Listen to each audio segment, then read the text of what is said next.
नमस्कार मुलांनो, आज आपण पाहणार आहोत मराठी अक्षर भारती इयत्ता 10वी धडा 4 उपासचे लेखक आहेत पु ल देशपांडे. लेखक हे महाराष्ट्रातील थोर मराठी साहित्यिक, विनोदी लेखक, नाटककार, प्रवास वर्णनकार होते. तसेच ते चतुरस्र कलावंतही होते. त्यांनी अनेक चित्रपटांमध्ये भूमिकासुद्धा केल्या, दिग्दर्शन केलं. तसेच त्यांनी अनेक गीते लिहिली, गीतांना संगीतसुद्धा दिलं. भारत सरकारने पद्मभूषण या पुरस्काराने त्यांना सन्मानित केलं आहे. मध्यमवर्गीय व्यक्तीचा संकल्प आणि संकल्पपूर्तीत कसे अंतर पडते आणि संकल्प करणारे व्यक्ती कसे हास्यास्पद ठरतात याचे मजेदार चित्रण प्रस्तुत लेखात पु ल देशपांडे यांनी केलं आहे.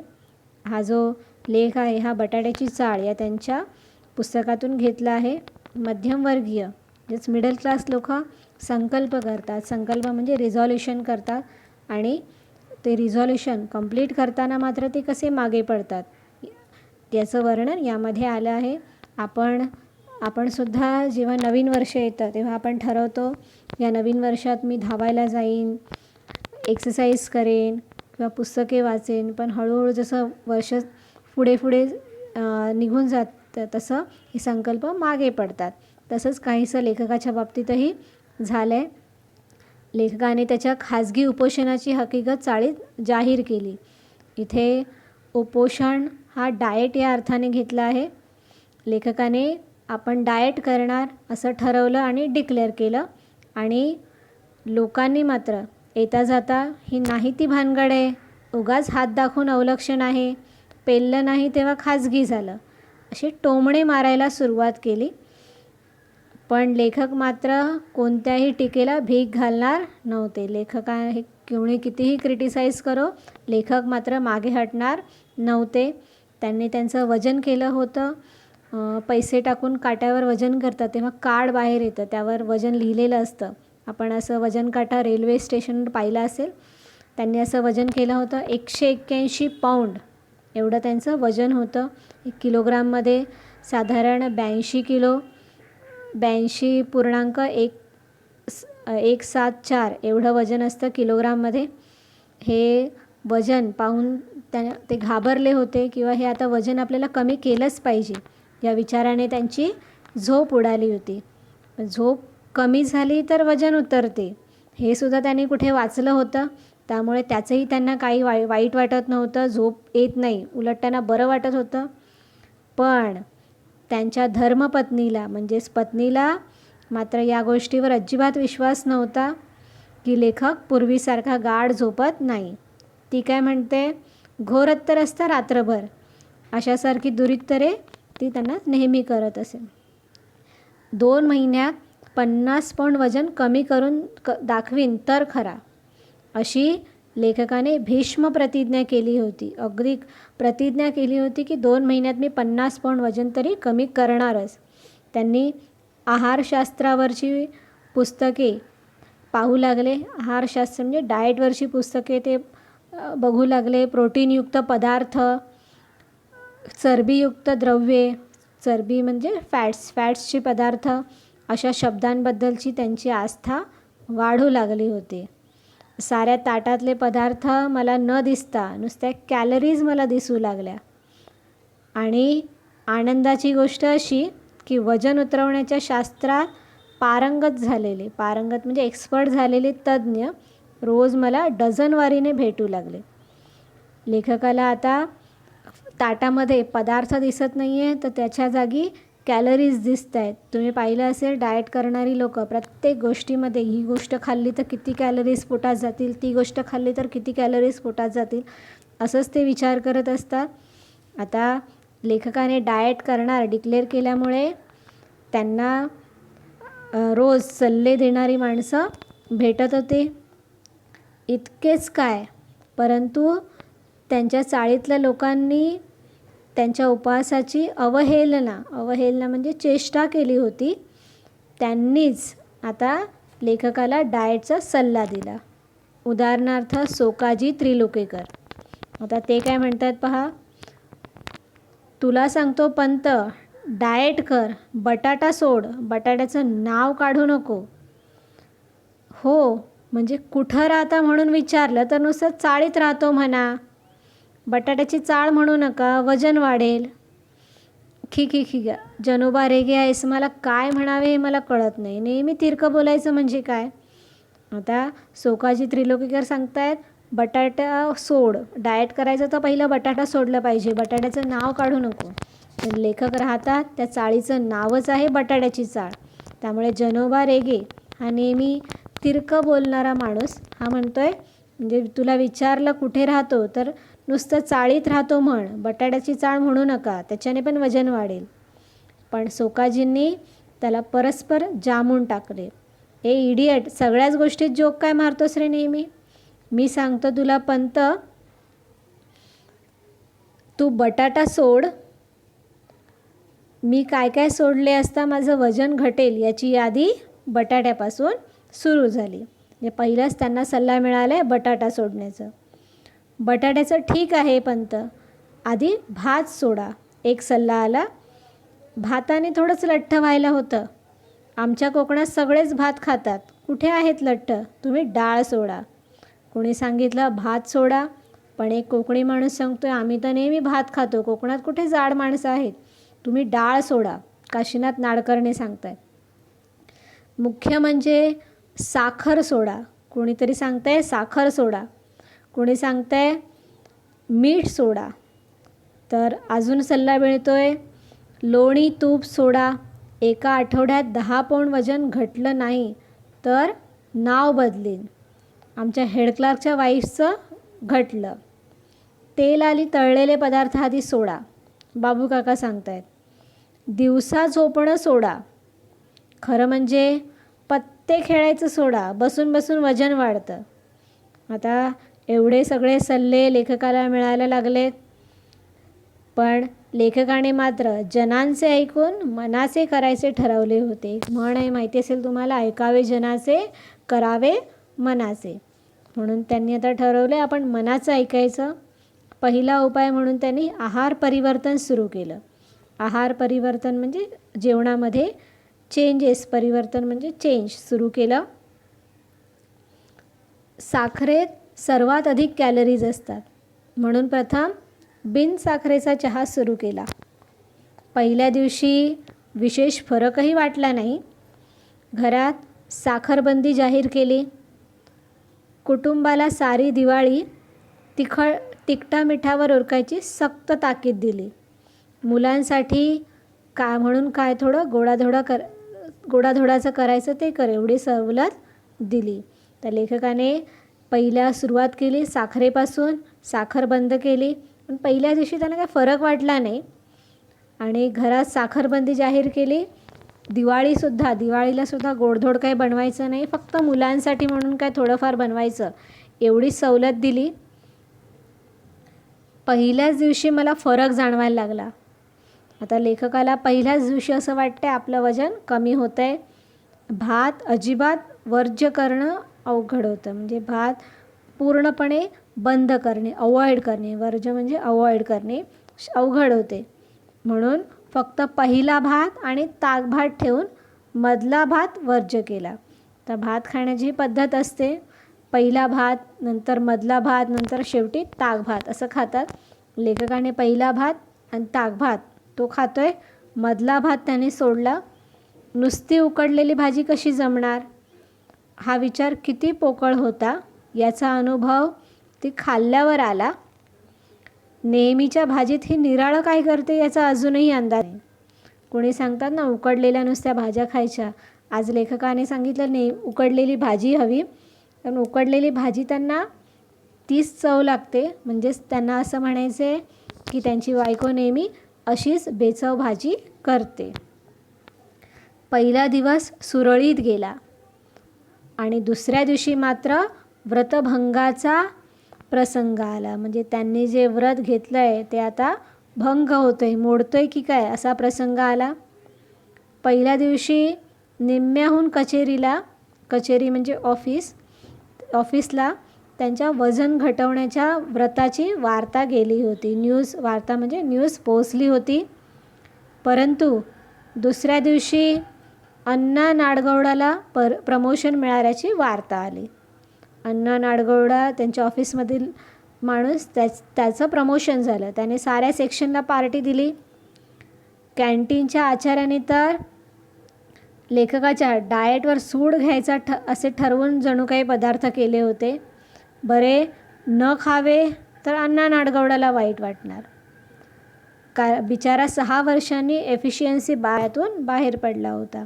अण्णा नाडगौडा त्याचं प्रमोशन बरीच वर्ष होत नव्हतं, परंतु आता त्याचं प्रमोशन होते म्हणून त्याने पार्टी ठेवली आहे.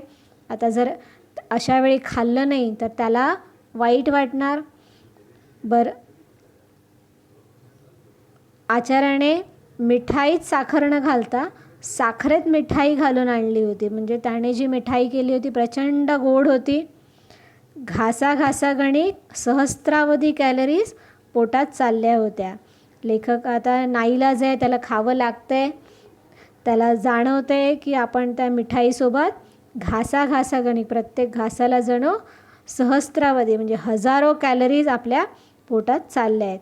त्यामुळे खाल्लेले गोड लागत नव्हते. मिठाई खातोय पण टेन्शनने खातोय, त्यामुळे त्याला ते गोड लागत नव्हते. बटाटे वडे होते म्हणजे आणखी कॅलरीज. चिवडा अस्सल वनस्पतीतला म्हणजे डालडा, चिवडा डालडामध्ये बनवलेला, त्यामुळे आणखी कॅलरीज. आणि एवढे आढळून शेवटी भजनशिवाय पार्टी कसली. या भिकोबा मुसळ्याच्या टोमण्यामुळे चेकाळून भिकोबा मुसळे म्हणाला भजनशिवाय पार्टी कसली. त्यामुळे चेकाळून नाडगौडाने स्पेशल भजनची परत ऑर्डर दिली.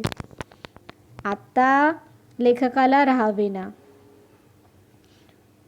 भज्यांची 6वी प्लेट उडवल्यावर आता लेखकाने डाएटवर होता. नाडगौडाला त्याला नाखुश करायचं नव्हतं, पण त्याने थोडंफार खाल्लं असतं तरी चाललं असतं, परंतु भरपूर खातोय लेखक. भज्यांची 6वी प्लेट उडवल्यावर 6 प्लेट भजी त्याने ऑलरेडी खाल्ली आहे. लेखक अत्यंत केविलवाण्या स्वरात सध्या मी डाएटवर आहे असे सांगितले. तेव्हा सगळ्यांनी लेखकाला वेड्यात काढलं. अरे पंत, खाण्याचा आणि वजनाचा काय संबंध.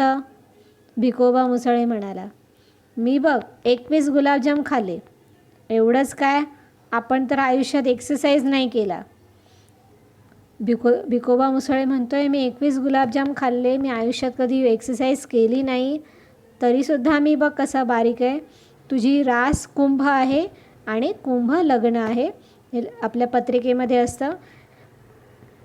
ज्यांची रास कुंभ आणि लग्न कुंभ हे पत्रिकेमधली, तर अशी माणसं ही सहसा कुंभ म्हणजे मडक्यासारखी लठ्ठ असतात. कितीही त्यांनी अगदी काही न खाल्लं, नुसता वायुभक्षण करून जरी राहिले, वायुभक्षण नुसतं वारा खाऊन हवा खाऊन, तरीसुद्धा ही माणसं जाडीच राहतात असा एक समज आहे.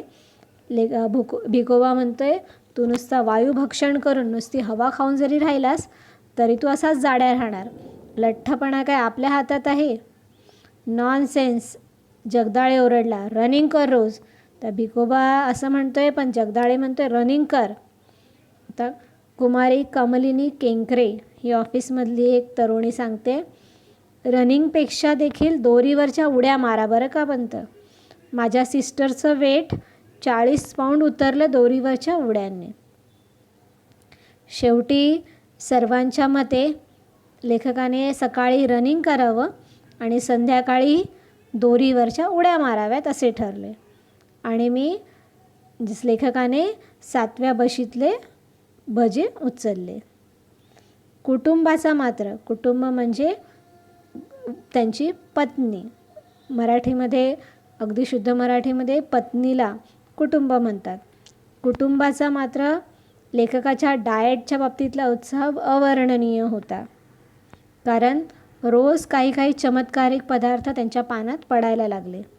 एके दिवशी तर नुसती पडवळे उकळून तिने खायला घातले. लेखकाची पत्नी ती अगदीच उत्साहात होती. तिने एके दिवशी पडवळ नुसती उकडून खायला घातली. शेवग्याच्या शेंगा, पडवळ, भेंडी, चवळीच्या शेंगा वगैरे सडपातळ भाज्यांच्या, या भाज्या ज्या असतात अगदी बारीक भाज्या असतात, पातळ असतात, तिने खुराक जणू काही चालू केला. कॉलीफ्लॉवर वगैरे बाळसेदार मंडळींची स्वयंपाकघरातून हकालपट्टी झाली. कोबी, फ्लावरची जाडजूड भाज्या ज्या असतात ते जणू काही घरातून बाहेर तिने हाकलून टाकल्या. घरात सकाळचा चहा देखील सुरुवातीला होता तसा राहिला नाही. बिनसाखरेचा चहा इतका कडू लागत असेल अशी यापूर्वी लेखकाला कधीच कल्पना आली नाही. पहिल्याच दिवशी लेखकाने साखर बंद केली, बिनसाखरेचा चहा प्यायला, पण त्याला एवढा फरक वाटला नाही. पण आता मात्र तो त्याला कडू लागतोय. त्याने विचारलं, चहा सुरुवातीला बिनसाखरेचा असूनही कडू लागला नाही आणि आता का लागतो तेवढं सांग. असं म्हटल्यावर तिने सांगितलं, हेच ते. म्हटलं ते काय उगीच. अहो, सुरुवातीला मी तुम्हाला जो बिनसाखरेचा चहा दिला तो बिनसाखरेचा नव्हताच मुळे. नव्हता? मग मला बिनसाखरेचा चहा म्हणून काय सांगितलंस? अहो, थोडीशीच साखर राहिली होती, ती संपेपर्यंत म्हटलं घालू. काल संपली. आजपासून बिनसाखरेचा चहा केला की साखर न घालता, म्हणजे खल्लास. अगं, किती लाख कॅलरीज गेल्या असतील माझ्या पोटात. कसलं कमी होते वजन. पण सांगितलं का नाहीस मला. आता लेखकाला जो सुरुवातीला बिनसाखरेचा चहा त्याला काही फरक वाटला नव्हता, पण आता कडू लागतोय कारण त्याच्या पत्नीने घरात होती साखर तोपर्यंत घालूया म्हणून त्याला साखरेचाच चहा दिला होता. आजपासून मात्र त्याला बिनसाखरेचा चहा मिळाला. त्यामुळे लेखक वैतागला आहे. ची पत्नी सांगते, उगीच आरडाओरडा करू नका. वजनाचं ते काय मेलं, होईल हळूहळू कमी. आणि कोणाचं मागून खात नाही म्हणावं आम्ही, स्वतःचं कमवून खातो म्हणावं. वाढलं तर वाढू दे वजन. असं म्हणून मुलांना देण्यासाठी लाडू काढून बशी ठेवत आणि लेखकाच्या वजनक्षय संकल्पाला आणखी नवे सुरुंग लावत ते उद्गारले. आता तिने त्या लेखकाशी बोलता बोलता मुलांना देण्यासाठी बशीमध्ये लाडू काढून ठेवते आणि लेखकाच्या क्षय म्हणजे कमी, लेखकाने जो वजन कमी करण्याचा संकल्प केला आहे त्याला जणू काही सुरुंग लावते. म्हणजेच आता लेखकाला ते खाण्याची इच्छा होणार. लाडू कशाला केले, साखर असेल त्यात. इश्य, साखरेशिवाय लाडू आमच्या नाही घराण्यात केले कोणी. तात्पर्य, चहा बिनसाखरेचा होता हे खरं. म्हणजे लेखकाने बिनसाखरेचा आज चहा प्यायले, पण लाडवाच्या रूपाने काही कॅलरीज पोटात गेल्याच. दोरीवरच्या उड्यांचा फक्त एकदा प्रयत्न केला व ती पहिली उडीच शेवटची ठरली. कारण 8x10च्या लेखकाच्या दिवाणखाना म्हणजे हॉल, लेखकाचा हॉल आहे 8x10चा. तेवढ्यामध्ये दोरी संपूर्ण फिरवणं अवघड. एकदा डोक्यावरून दोरी पलीकडे गेली, ती ड्रेसिंग टेबलवरच्या तेलांच्या आणि औषधांच्या बाटल्या खाली घेऊन आली. छोट्याशा घरामध्ये रशी उडी खेळणं हे शक्य नाही आहे. लेखकाने पहिल्यांदाच दोरी पलीकडे गेली लेखकाच्या, ती ड्रेसिंग टेबलवर जी तेलाच्या औषधाच्या बाटल्या ठेवल्या होत्या त्या साऱ्या खाली पडल्या. दुसऱ्यांदा अर्धवट गॅलरी आणि अर्धवट घरात राहून दोरी फिरवली, ती आचार्य बर्व्यांच्या गळ्यात. आचार्य बर्वे हे त्यांचे शेजारी होते. त्यांचा लेखकावर आधीच राग होता. लेखक उपवास करतो आहे हे कळल्यावर चाळीतली सारी मंडळी समाचाराला येऊन गेली. परंतु आचार्य बाबा बर्वे मात्र शेजारच्या खोलीत राहत असूनही आले नाहीत. कारण उपवास हे त्यांचे खास राखीव कुरण होते. उपवास करणं हे त्यांची स्पेशालिटी होती. राखीव कुरण म्हणजे स्पेशालिटी, ही त्यांची स्पेशालिटी होती. ती लेखक करतो आहे हे समजल्यावर ते लेखकावर रागावले होते, म्हणून ते त्यांच्या समाचाराला आले नव्हते. हा दुष्टपणा माझ्या गळ्यात दोरी अडकवून केलाच हे ठीक झालं, पण तुमच्या वयाला न शोभणाऱ्या या धिंगामस्तीला दुसरा कोणी माझ्यासारखं बळी पडला असता तर तुमची धडगत नव्हती. मी तुम्हाला क्षमा करतो. आचार्य बर्वे सांगतायत, तुम्ही माझ्या गळ्यात दोरी अडकवली हे ठीक आहे, पण तो आपल्या वयाला न शोभणारी धिंगामस्ती जी तुम्ही करताय त्याला कोणी दुसरा बळी पडला असता, म्हणजेच कोणाच्या दुसऱ्याच्या गळ्यात पडली असती तर मात्र तुम्हाला हे भारी पडलं असतं. तुमची धडगत नव्हती. मी मात्र तुम्हाला क्षमा करतोय. पण मी मुद्दाम केलं नाही आचार्य. अहो, वजन कमी करायला दोरीच्या उड्या मारते, काही उपयोग होणार नाही. का?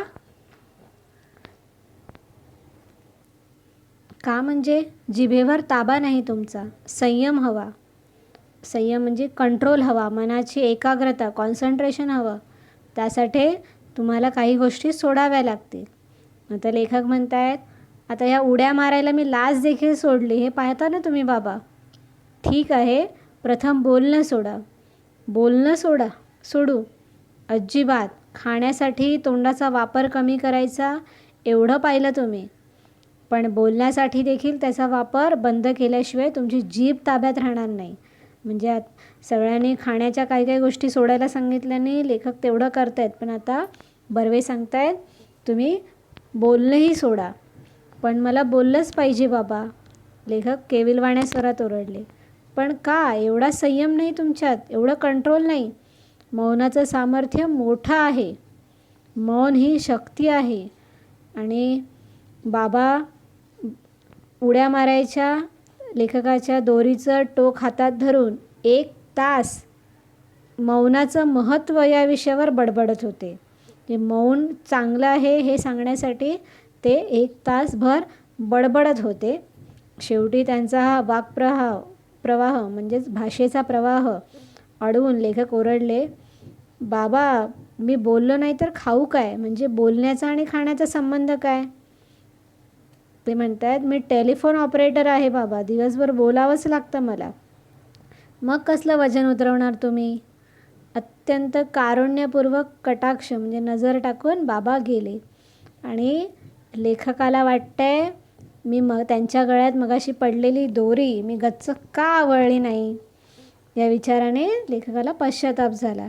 आता मात्र लेखक चिडले आणि निश्चय केला, यापुढे वजन उतरेपर्यंत उपास. अगदी ते काटकुळे झाल्याचं स्वप्न त्यांना पडू लागलं. भरल्या ताटावरून ते उठू लागले. बिन साखरेचा आणि बिन दुधाचाच काय, पण बिन चहाचा देखील चहा ते पिऊ लागले. साखर पाहिली की त्यांच्या अंगाचा तिळपापड होऊ लागला. तिळपापड होणे म्हणजे संताप होणे, राग येऊ लागला. केवळ फळांवर ते जगू लागले. लिंबाचा रस तर त्यांना अमृतासारखा वाटू लागला. धारोष्ण दुधासाठी ते अधूनमधून अंधेरीच्या गोठ्यात जाऊ लागले. धारोष्ण म्हणजे अगदी ताजं काढलेलं दूध, नुकतंच काढलेलं दूध.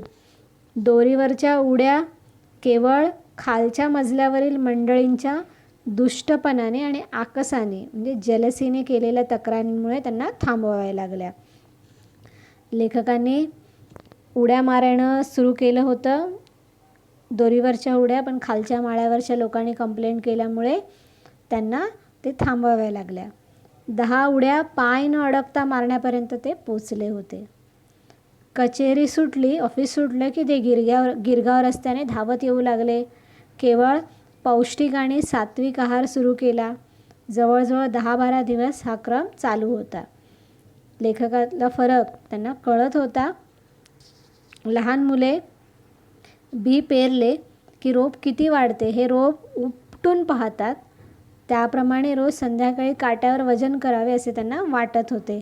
लहान मुलांना तुम्ही पाहिलं असेल, बी पेरलं की ते किती उगवलं आहे हे पाहण्यासाठी ते रोज उपटून बघतात. तसं त्यांना वाटत होतं रोज जाऊन वजन करावं, पण ती इच्छा त्याने दाबून धरली होती. बरोबर 1 महिन्याने ते वजन करणार होते. 1 महिनाभर तुपाचा थेंब त्यांच्या पोटात जाणार नव्हता, केवळ दूध.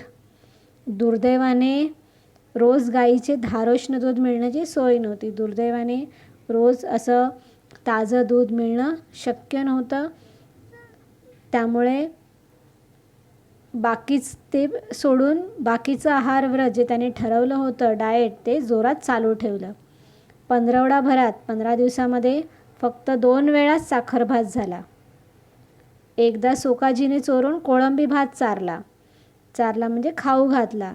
खालच्या मजल्यावरच्या भाऊंजी पसरटवारांनी एकदा नागपुरी वडाभात पाठवला होता. म्हणजे लेखकाने 4 वेळा भात खाऊन झाला आहे, एवढे अपवाद वगळल्यास भाताला स्पर्श केला नाही. त्यामुळे मुख्यत्वे चरबीयुक्त द्रव्ये म्हणजे फॅट्स शरीरात कमी गेली आणि त्यांचा एकूण निश्चय पाहून चाळीतल्या इतर मंडळींचे आदर दुणावल्याचे त्यांच्या सूक्ष्म नजरेतून सुटत नव्हते. म्हणजे लोक जी पहिलं त्यांना हसत होती पाठवून, ते आता लेखकाबद्दल त्यांच्या डोळ्यांमध्ये आदर दिसून येत होता. जी मंडळी आधी लेखकाच्या डाएटची उपासाची चेष्टा करत होती, त्यांनीच आता पंत फरक दिसतो अशी कबुली द्यायला सुरुवात केली. जनोबा रेग्यांसारख्या कुजकट शेजाऱ्यालाही पंत भलतेच काय रोडावलेत असे मान्य करावे लागले. रोडावले म्हणजे बारीक झाले.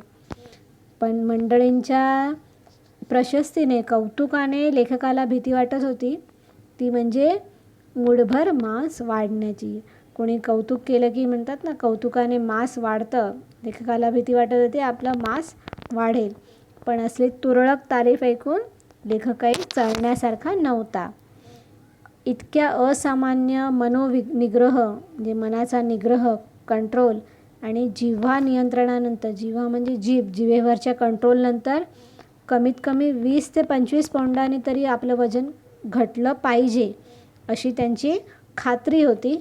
आणि या खात्रीनेच त्यांनी ऑफिससमोरच्या वजनाच्या यंत्रावर पाय ठेवला आणि आनेली टाकून तिकीट काढले. आनेली म्हणजे जुन्या काळातलं एक नाणं.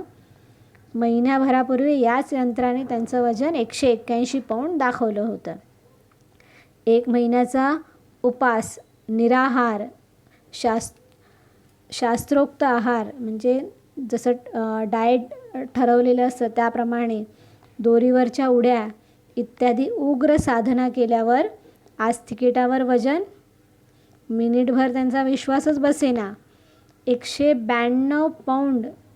आणि भविष्य होते आप बहुत समझदार और गंभीर है. 192 पौंड पहिलं होतं 181, 181 पौंड, ते आता झालं 192. म्हणजेच वजन कमी झालेलं नाही तर ते भरपूर वाढलं आहे. हल्ली लेखक वजन आणि भविष्य या दोन्ही गोष्टींची चिंता करायचं त्यांनी सोडून दिले. विशेषतः डाएटच्या आहारी तर आपण या जन्मात जाणार नाही.